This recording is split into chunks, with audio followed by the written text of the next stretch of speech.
ஹாய்ப்பா, ஒரு ஸ்டோரி பார்க்கலாம். Perfectionism drop அதை பற்றின ஸ்டோரி தான். Welcome to MT Tamil. ஒரு மண்பானை செஞ்சு விற்கிற ஒரு அப்பா தன்னோட இரு மகன்களுக்கும் ஒரு வித்தியாசமான சவால் கொடுக்குறாரு. ஒரு மகனை கூப்பிட்டு, "இனி வந்து உனக்கு இப்போ 10 நாள் டைம் தரேன். அதில் ஒரு மண் பானை செய்யணும் நீ. அது பார்க்கறதுக்கு ரொம்ப பர்ஃபெக்டாகவும் அழகாகவும் இருக்கணும். ஒரே ஒரு பானை செஞ்சால் போதும். ஆனால் அது எந்த லெவலுக்கு அழகாகவும் பர்ஃபெக்டாகவும் இருக்குன்றதை பொறுத்து உனக்கு வந்து உன்னோட வெற்றி தீர்மானிக்கப்படும்" அப்படின்னு சொல்கிறாரு. இன்னொரு மகன்கிட்ட போயிட்டு, உனக்கு வந்து பர்ஃபெக்ஷன்லாம் நீ பார்க்க தேவையில்ல. 10 நாள் அதே டைம் தான் உனக்கு. அந்த டைமுக்குள்ள நீ எவ்வளோ பானைகள் செய்யற அப்படின்றத பொறுத்து தான் உன்னோட வெற்றி தீர்மானிக்கப்படும் அப்படின்னு சொல்லிட்டு ஒரு வித்தியாசமான சவால் கொடுக்குறாரு. 10 நாளும் முடிஞ்சிடுது. 2 பிள்ளைங்களும் வந்து அவங்க அப்பாட்ட அவங்க இப்போ செஞ்ச பானைகளை காமிக்கிறாங்க. இதில் யார் வந்து இந்த சவாலில் வெற்றி பெற்றிருப்பாங்க அப்படின்னு நீங்கள் நினைக்கிறீங்க? குவாலிட்டி பார்த்த முதல் மகனா, குவான்டிட்டி பார்த்த 2வது மகனா? யார் ஜெயித்திருப்பாங்க?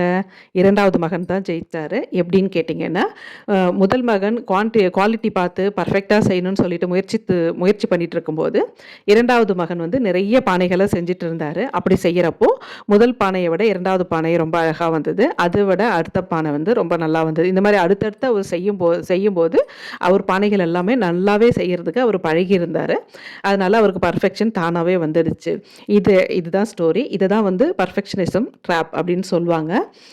ஒரு விஷயத்த பர்ஃபெக்ட்டா தான் செய்யணும் அப்படின்னு நம்ம நினைச்சு செய்ய ஆரம்பிச்சோம்னா, அத செய்யவும் முடியாது. ஏன் ஸ்டார்ட் பண்ண கூட முடியாது. இதுவே நம்ம ஒரு விஷயத்த செய்ய ஸ்டார்ட் பண்ணிட்டோம் அப்படின்னா, செய்ய அது தன்னால பழகிடும் அப்படின்றது தான் இந்த ஸ்டோரியோட கதை.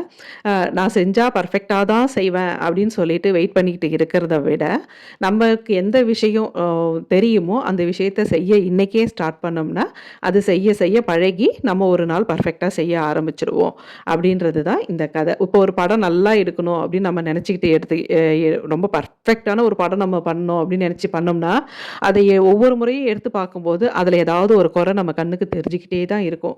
அதை விட நான் ஒரு நல்ல படம் கொடுக்குறேன் அப்படின்னு சொல்லிட்டு மனசில் எந்த இதுவும் இல்லாமல் நம்ம பண்ணோம்னா நம்மளால் ஒரு நல்ல படமும் கொடுக்க முடியும். அடுத்து பண்ணுறது வந்து இதை விட ரொம்ப சிறப்பாகவும் பர்ஃபெக்டாகவும் நம்மளால் ஒரு படம் கொடுக்க முடியும். இதுதான் இந்த கதையோட நீதி. உங்களுக்கு பிடிச்சிருந்தா உங்கள் ஃப்ரெண்ட்ஸ் அண்ட் ஃபேமிலிக்கு ஷேர் பண்ணுங்கள். தேங்க்ஸ் ஃபார் வாட்சிங். பாய்.